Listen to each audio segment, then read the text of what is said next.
Hi, my name is Gracie Steele, and in this video I'm going to show you how I made a super cute pair of summer sandals. Now, most of what I know about shoemaking I learned from doing the I Can Make Shoes online course, and I very highly recommend that for somebody who is curious about getting into shoemaking.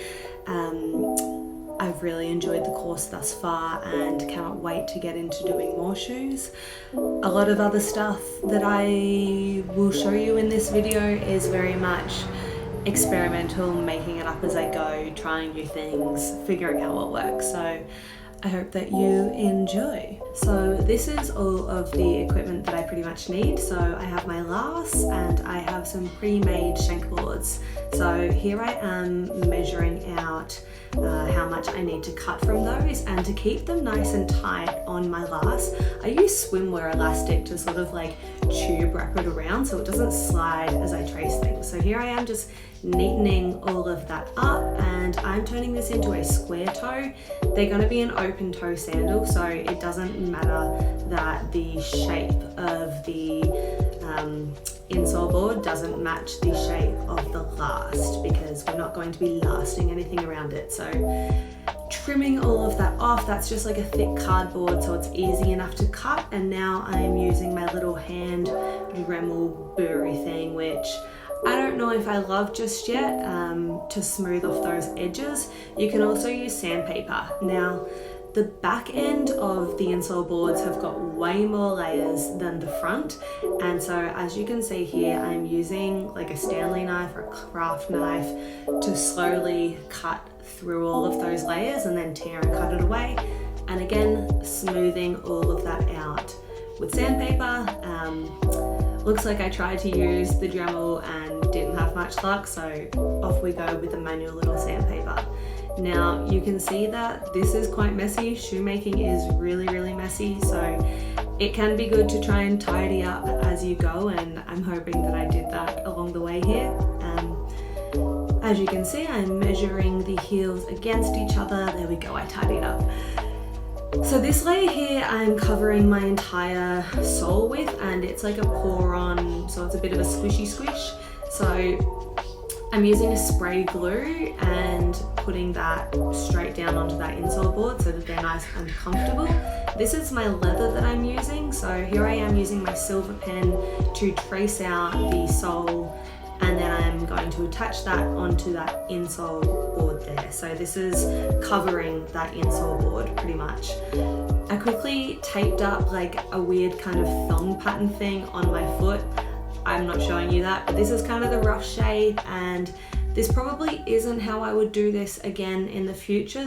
I'd probably do like the part that goes between the toes a little bit differently, but like I said, this is my first time doing this and I'm all about experimentation. So this is my pattern piece here. I've got like my folding allowances, and now I'm playing pattern Tetris with the leather that I've got, trying to figure out how I can fit two straps with that bit of scrap, and looks like I made it work. Woohoo! So I've cut those out. It's really easy to cut out the leather with a rotary cutter, and now I'm using like double-sided tape to then fold in those edges of those straps.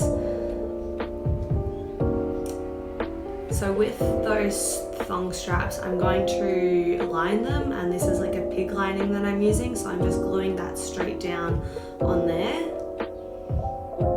and gluing them nice and neatly together. So here we are popping like a hole in that cover that's going on top, and this is kind of where it's going, right? So I'm measuring where I need everything to go. If everything's going to fit me, you can see that I've used just the little clips here, and I'm liking how this is going. At this stage, I didn't know what heel I was going to use, so as you can see, I was, experimenting with that glass ball. And here we go with the other side. So again, folding in those raw edges. Looks like I've clipped those to help them to fold and roll a bit better. And now we are going to trace off our lining and glue that on top or underneath. it is advisable to protect your surface. Like you can see, I'm using that piece of paper so that I don't get any glue all over my cutting mat. So here I am checking where does my label need to go, measuring that out with my silver pen. So I'm going to pop the tag in like that. I've just put some little slits in the leather so that then I can slide the tags in there, and then I'll probably whip off to the sewing machine and stitch those. So same again, not pictured as me disappearing to the sewing machine. So now that I have the strap ready to go through that hole, I can glue all of that down and my soles are all pretty much covered. So now I'm tracing off the insole board to figure out, I don't know what I was doing there. Maybe that's when I thought that I was going to do a heel with a sole. So now we're putting the glue onto that lining, I suppose, the part that's going straight onto the foot, and now we're wrapping the leather all around those edges underneath. And now I'm trying to reduce some of the bulk, and this is pretty much the finished insole board there. So same again with the other side, just gluing around those edges to stick it all down, trimming down the excess, and using the skive if I was good. I find the skive really hard to use. There we go, skive, skive, skive, snip, snip, snip, and tidy. So it was at this point that I decided I was going to do wedges. So I've put some glue all over the wedges, and now we are going to cover those. I'm not the biggest fan of wedges normally, but for some reason I just thought as the thong that it would really work. So covering all of those edges and checking it all fits and it all looks nice.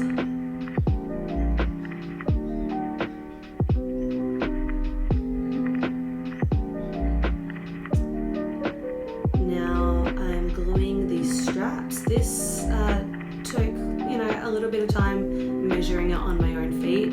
Obviously my lasts don't have the thong hole in them, so I couldn't measure that on those. So that's what my feet are for. And gluing them, making sure that they're even, always measure and check that, because when you're wearing them you want them to look nice, or you want them so different intentionally.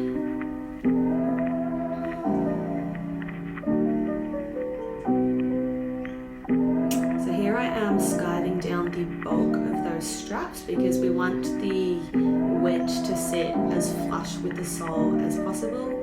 And I'm trying a little burr again. Looks like it didn't work too badly there. Vacuum. God bless the Dyson. Alright, so that's how it's going to go onto the shoe, and we need the hardcore glue here. So I'm using like the heavy cement stuff here, giving a little tap with the hammer, and I'm using my swimwear elastic again to wrap it around. And this is what I found the best method to really hold everything together. Now that there you can see over on the right is the heel that pops in to this wedge, but I think I decided to make mine all out of leather instead, so let's see what happens. These shoes I did make over a year ago, and I just completely forgot to do anything with this video. So here we go, this is the sole. I've traced it out. This is some really thick veg tan leather, and as you can see I've got to go round and round and round and round with the Stanley knife, with the craft knife, to be able to cut it out. It's so impossible to cut. I think I've just bought too thick. And so again, smoothing off those edges. And here I'm using gum trigantha, I think it's called, to burnish the edges. So this sort of like seals in that leather and makes it nice and glossy and really pretty.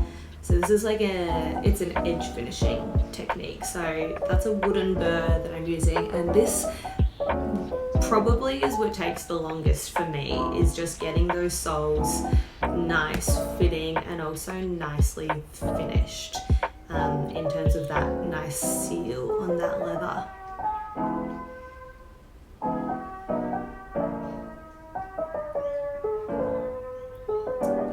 again with the other one. I'm just using a little sponge to like dab it all on. I think that you can use like a cotton canvas or something to rub this in, but the burnishing tool is definitely easy to use. You can see it's got different ridges as well, so you can play with that and, I don't know, give it like a thinner sort of finish.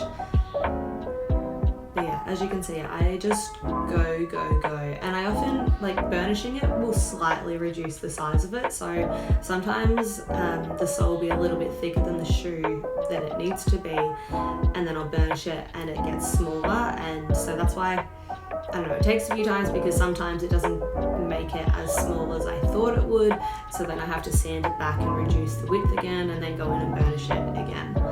So here we are checking from all of the angles, does the sole cover what it needs to? And now I'm tracing off that heel because I'm going to make the heel in the leather as well. So that little rubber, that was what was going to pop into it, but because I've covered the entire sole, there's no longer those holes that stick into it, and to have like a nice leather sole and then this rubber, I just don't think looks as nice as having leather with then that little bit of leather underneath as well. So again, round and round I go with this wedge tan with this knife. The big like scissors that you can see there are supposed to be leather cutting scissors, and I have to use them like garden hedges, and they just don't cut very neatly. They eventually cut, but you've got to be really still super strong with them. So I don't know, I need to buy some new leather, but I need it to be not as thick because it's expensive, and I mean, I don't want to buy it until I've finished what I've got already. So here we go, I am hammering that on. I have glued it with that nice strong cement-like glue, and now I am going to do the same burnishing here. So sanded all of that back to make the heels both fit together really nicely. And my shoe is starting to come to life, so burnishing that one off again. Now we're using the hardcore glue. I didn't add any cork to these, as you can see. Didn't really feel it was necessary, felt a little bit wasteful. And again, using my swimwear elastic to wrap all around.